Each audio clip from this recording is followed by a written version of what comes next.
अरहन्ताणं नमो अरहन्ताणं नमो अरहन्ताणं। तीसरा मन को प्रशिक्षित करने का सूत्र वह है उपेक्षा का अभ्यास, यानी मध्यस्थ रहने का अभ्यास। मन की जटिलता ज्यादा बढ़ती है पक्षपात के कारण, और न जाने मनुष्य की कैसी प्रकृति है कि वह सीधा रहना नहीं चाहता, दाएं बाएं चला जाता, कभी इधर झुका कभी उधर झुका, एक पक्ष की ओर झुक जाता है, तटस्थ नहीं रहता। यह तटस्थता, मध्यस्थता उपेक्षा के बिना संभव नहीं। मन को एक ऐसा अभ्यास देना प्रशिक्षित करने के लिए कि वह तटस्थ रह सके। तटस्थ होने का मतलब द्वंद्वातीत जीवन जी सके। द्वंद्वातीत जीवन हमारे भारतीय दर्शन का बहुत बड़ा एक सूत्र है, द्वंद्वातीत होना। वेदांत का सूत्र है अद्वैत। अद्वैत का मतलब द्वंद्वातीत होना, जहां दूसरा कोई नहीं, अकेला, केवल ब्रह्म है, उसके सिवाय कोई नहीं। यह द्वंद्वातीत अवस्था। और बहुत सारे दर्शनों का सूत्र है मोक्ष।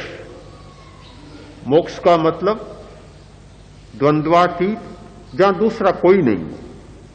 दूसरा है जैन दर्शन, सांख्य दर्शन अनंत आत्माओं को मानता है और प्रत्येक आत्मा की स्वतंत्र सत्ता को स्वीकारता है। आत्मा रहती है पर मोक्ष में द्वंद्व नहीं है, दूसरा कोई नहीं है, पर कोई किसी से संबंध नहीं, कोई किसी से लगाव नहीं, कहीं कोई टकराव नहीं। एक ही आकाश के हिस्से में अनंत आत्माएं रहती है पर सब अलग अलग, बिल्कुल निर्द्वंद।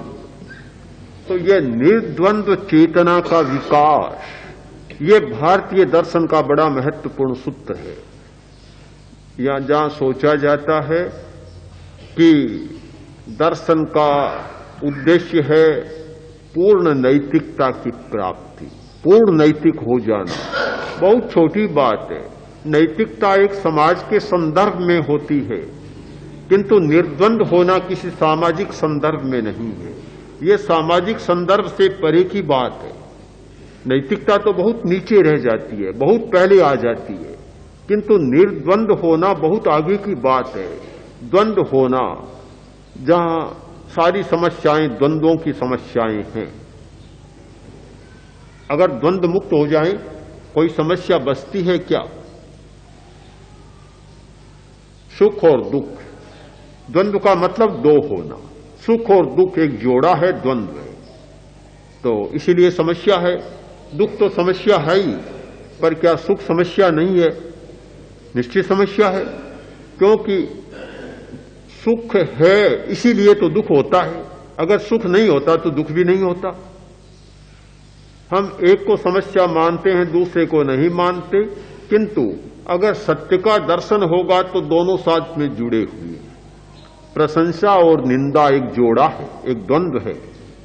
तो प्रशंसा तो अच्छी लगती है, निंदा एक समस्या है, पर क्या निंदा ही समस्या है? अगर प्रशंसा नहीं होती तो निंदा की बात ही नहीं होती। जीवन और मरण, मरण एक समस्या लगता है कि मृत्यु एक समस्या है, पर क्या जीवन समस्या नहीं है? दोनों साथ में जुड़े हुए।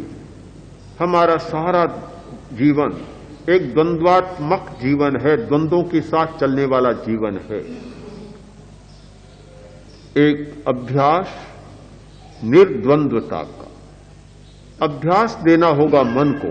ऐसे सुनने से, कहने से, पढ़ने से नहीं होगा, अभ्यास देना होता।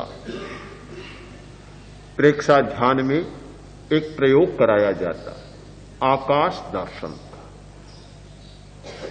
1 घंटा का ध्यान का प्रयोग है आकाश दर्शन। केवल आकाश की ओर देखते चले जाएं और कुछ नहीं करना है, केवल आकाश को देखना है। और बड़ा महत्वपूर्ण प्रयोग है इतना चित्त शांत और एकाग्र होता है, ये तो होता ही है, पर साथ में एक दार्शनिक दृष्टि भी प्राप्त होती है।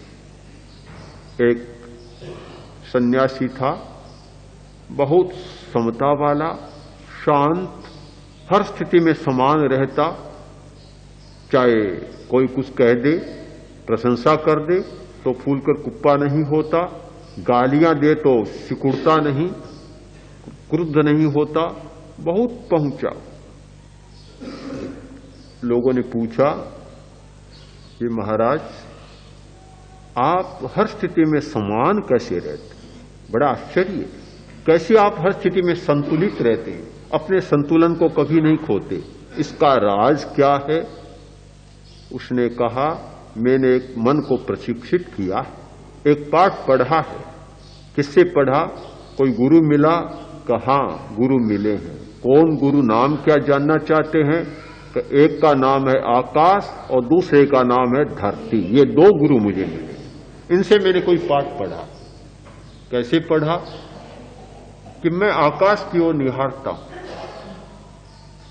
तो देखता हूं कि कितना विशाल, असीम, अनंत, कहीं और छोर नहीं, इतना विशाल है। इतना विशाल वही हो सकता है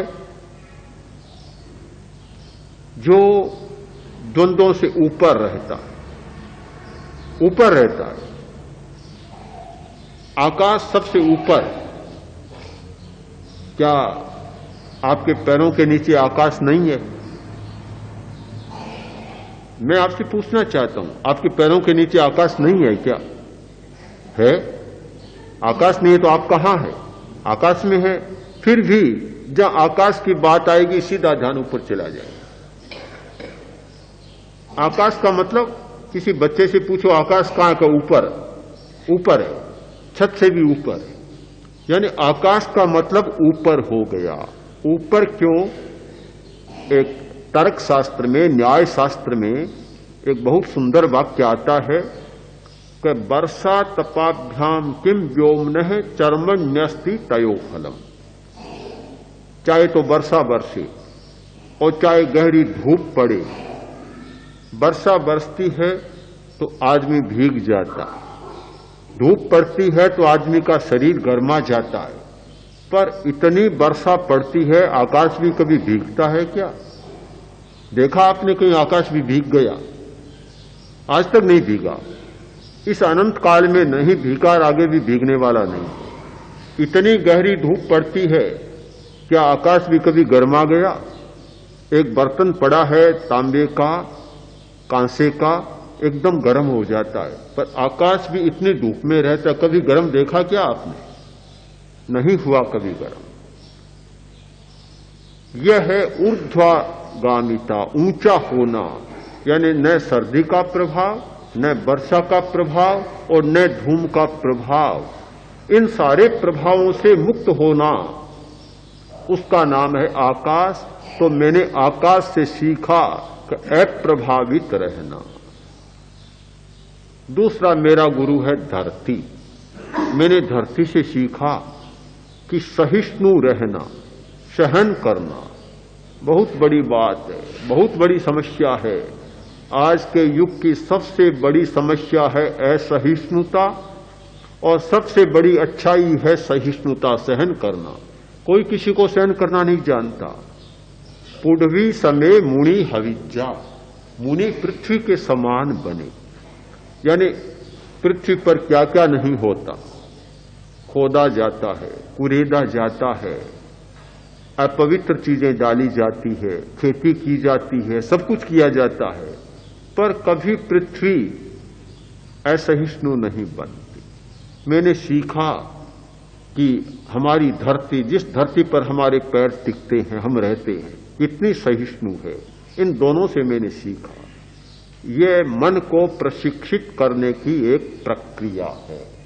तो जो व्यक्ति मन को प्रशिक्षित करना चाहता है, उसे तटस्थता का, मध्यस्थता का या उपेक्षा का अभ्यास भी मन को देना होगा। तो मन को देने के लिए और भी अनेक अभ्यास हैं। आज 3 अभ्यासों की चर्चा की कि जिन्हें मन को प्रशिक्षित करना है उन्हें कोई न कोई अभ्यास देना होगा। जो लोग अभ्यास नहीं देते और केवल बदल जाना चाहते हैं, यह 3 काल में भी संभव नहीं है। जिसे कुछ बदलना है, जिसे कुछ होना है, उसे अपने मन को प्रशिक्षित करना होगा और मन को प्रशिक्षित करने के लिए उसे कोई सहारा देना होगा, आलंबन देना होगा, अभ्यास देना होगा। उस अभ्यास के सहारे मन का निर्माण होगा और वह एक स्थिति से बदलकर दूसरी स्थिति में जा सके।